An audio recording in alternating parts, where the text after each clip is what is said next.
Quando a gente vê ele dando para empreiteiro cheio da grana, negando para Cerveró, negando para o pessoal do 8 de janeiro, isso me faz cheirar propina.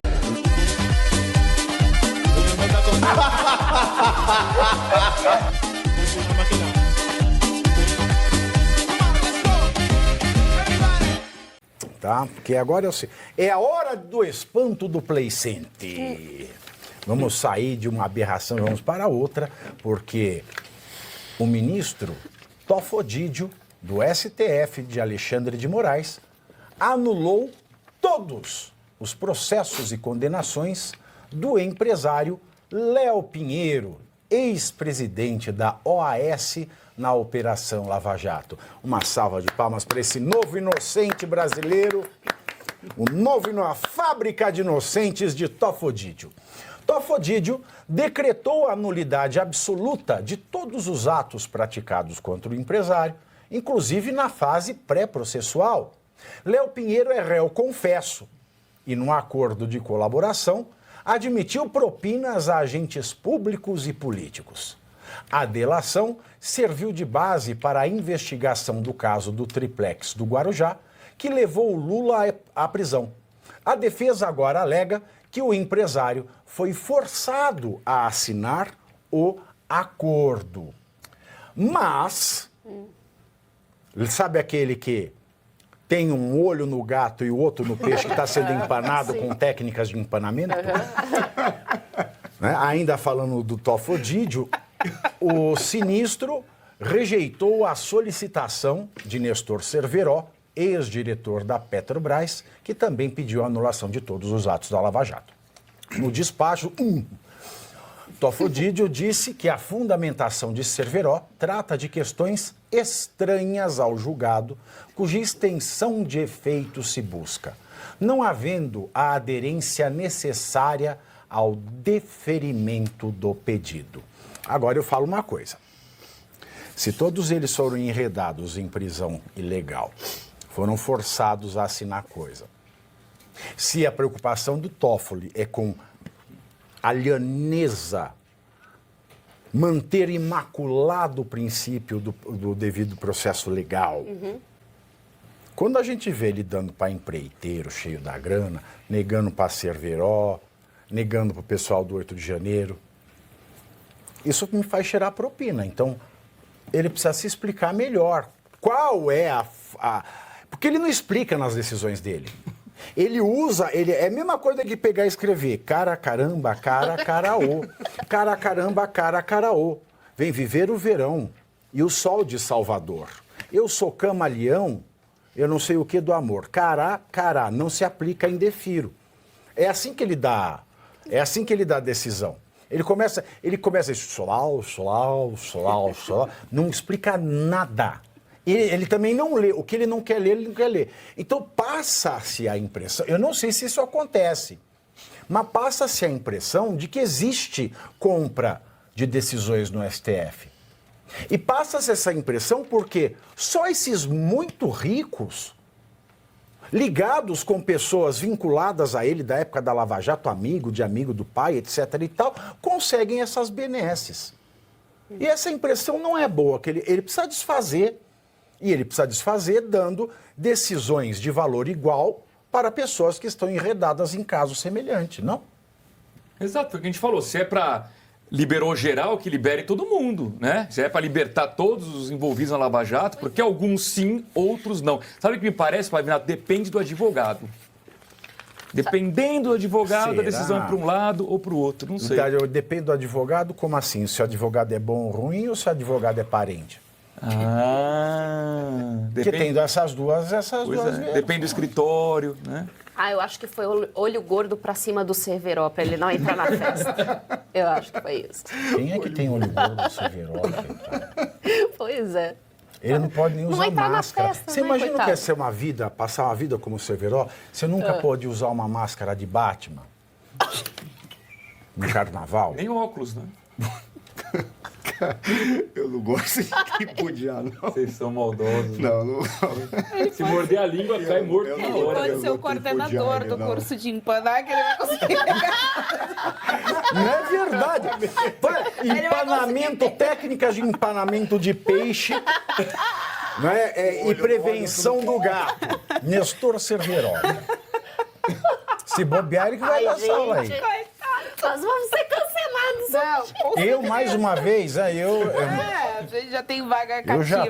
eu já tô que tô. Perdão, você ia falar, professor? Não, pode falar. O meu comentário É muito óbvio breve. que ele ia falar, que pergunta boa. A sua pergunta é troçonha também, Gisele. Não, agora deixa ela continuar, porque daí eu interrompo a Gisele e ele pega o gancho.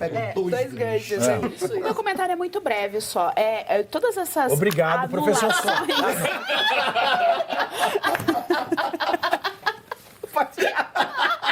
Não, vai, sem elevador, vai. Eu vou ficar quieto. Eu vou ficar quieto. Todas essas anulações, elas mostram a verdadeira face da justiça brasileira. Na nossa primeira pauta, nós estávamos aqui falando sobre as mães que estão presas ou que estão em prisão domiciliar em pânico e como essas famílias estão sofrendo, sendo chamadas de terroristas para baixo. Aqui a gente está vendo que todos os amigos do rei estão sendo soltos, estão sendo inocentados, ações nulas, a gente devolvendo o dinheiro que ele tirou da gente, ainda pagando juros e de correção em cima disso, com certeza essa ideia em algum momento surge. Então isso daqui é o retrato da justiça brasileira, que na verdade não há. A gente vive, está instaurado, desde que tudo começou a acontecer no STF, o verdadeiro estado de injustiça. E aí eu pergunto, como é que você vai ter democracia se sequer justiça tem dentro do Não país? existe. Não existe democracia sem Estado de Direito. Certo. É impossível. É isso mesmo. Esqueceu o que ia falar? Essa é a grande descoberta do século XX para o século XXI. Porque quando você tem a evolução da lógica do que é a construção da política, a necessidade da separação de poderes para evitar que haja concentração, aí depois tem todo um trabalho para identificar e combater a tirania da maioria, depois tem todo um trabalho para evitar e combater a tirania das minorias que se aproveitam do aparelho do Estado, se chegou à conclusão de que só existe a possibilidade de controlar os governantes com a defesa de princípios fundamentais que configuram o Estado Democrático de Direito. Se você matar o Estado Democrático de Direito, você não tem democracia. O absurdo do que eles fazem é dizer assim, sim, nós temos que acabar com todos os direitos para garantir a democracia, porque eles reduzem a democracia a duas instituições só. A inclusão social é o direito do voto. Mas se você não tem os direitos fundamentais preservados, a eleição é um lixo, pode ser fraudada em todo o processo ou em suas partes, e você não tem ali nada que vá configurar o controle dos governantes. O pior Nem é o a inclusão seguinte, você consegue. Quando a gente vira Estado laico, o que é Estado laico? É um Estado que respeita todas as religiões e a falta de religião. Sim. Estado laico quer dizer matérias dogmáticas, ou seja, respostas absolutas da religião, não podem interferir no Estado. E o Estado não pode interferir na religião. Certo? Certo.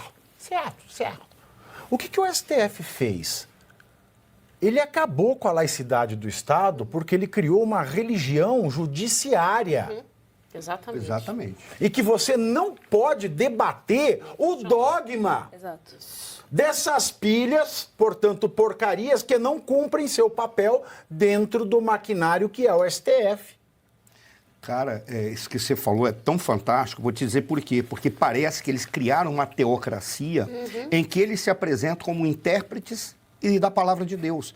E o Deus dele ninguém sabe o que é, porque cada um tem um Deus próprio. Nós Mas voltamos isso a um é Platão politeísmo. puro. É. Eles são os filósofos reis sem serem filósofos. Sem serem reis.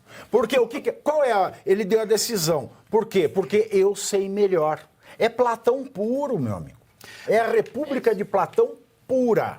Você aceita a ideia de o Papa ser o intérprete da palavra de Deus e ser o monarca do Vaticano, porque o Vaticano é um pequeno Estado que não tem uma sociedade da dimensão que nós temos. Ele tem um papel, ele é líder de uma igreja... Porque se tivesse, já tinha caído, como toda monarquia absolutista. Como toda monarquia. Exato, como toda monarquia absolutista teria caído, porque a descoberta do século é de que você tem que preservar a integridade do ser humano. E para isso você tem que evitar a concentração de poderes em alguém. Por quê? Porque o ser humano é limitado, ele erra e ele pode cometer erros, que não significa apenas a extinção da vida de uma pessoa, mas a extinção da espécie. Por isso que você limita o poder dos poderosos. Às vezes, É isso. Às vezes E quem limita são os cidadãos que limitam os poderosos.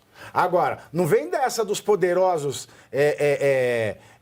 porque os poderosos cada vez mais vêm abrindo um caminho sem volta para os cidadãos. Às vezes dá vontade de criar um placar, né, colocando ali em números as decisões arbitrárias do STF. Isso é para a gente contabilizar mesmo, para saber até quando o Senado vai continuar simplesmente sendo cúmplice desse tipo de situação. Não é? Até quando isso vai perdurar? Vão esperar acontecer mais o que no nosso país? Então, a gente contabilizando, nós vamos contabilizando também a covardia e as horas, os minutos, os segundos, né? E que o nosso Senado fica simplesmente inerte. Sem nada. Sabe o impostômetro? Poderia criar um placar, dizer, são tantos minutos, segundos que o Senado não faz nada. Vocês não servem para nada. Vocês são uma Câmara dos Deputados de luxo. Faz a mesma coisa que a Câmara dos Deputados faz, com um número menor e com mais incapacidade ou mais ineficiência. É isso que o Senado é. É uma Câmara dos Deputados de luxo que custa a mesma coisa que custa a Câmara e não faz nada, nem cumpre suas funções. Né? É só você pegar e ler. Você vê que não bate, basta saber ler. Ô, Pavinato, só para refrescar a memória de todos, quem foi Léo Pinheiro? Né? Vamos lembrar, ele era presidente da OAS naquele emblemático caso do triplex no Guarujá, quando ele foi pessoalmente, atenção, presidente da empreiteira, foi pessoalmente lá no apartamento junto com o Lula e a Marisa Letícia, para que a Marisa olhasse aquele triplex e decidisse que ela não queria subir 2 andares de escada. E, portanto, foi pedida a instalação de um elevador. Além disso, a piscina não estava do agrado do casal. Foi refeita a piscina. Num total de quase R$1 milhão custou a reforma total do triplex. Que depois foi dito que nunca foi do Lula, né? Enfim, esse foi Léo Pinheiro, tá? É Léo Pinheiro. Então, primeiro C, você curte, que é o preço deste programa. Quanto vale o ingresso para ver este palhaço neste picadeiro bonito? Vale uma curtida. Vale o seu like, o seu joinha, o seu gostei. Então, a sua obrigação é curtir. Se puder, comente. Porque quem comenta ajuda no engajamento. Então, primeiro C é curtir. Segundo C é comentar. O terceiro C, o que seria muito louvável, seria você compartilhar. Tem um link que é a setinha, uma setinha assim, meia bomba. Sabe aquela, a setinha da pipa do vovô que se esforça? Você vai lá, copia o link, cola no seu Orkut, no seu Facebook, no WhatsApp, no Telegram, manda sinal de fumaça, pombo correio, não é pombo correio do banheiro, é o pombo correio que leva as mensagens, você passa para todo mundo que você gosta, para quem você não gosta, você também passa. Então, ó, curtiu, comentou, compartilhou e se puder, se quiser, se o seu bolso comportar e se seu coração assim permitir, contribua com este programa que vai substituir o Jornal Nacional. Olha que pretensão maravilhosa, hein? Se liga, ô Bonner, nós vamos derrubar o Jornal Nacional. Esta é a meta.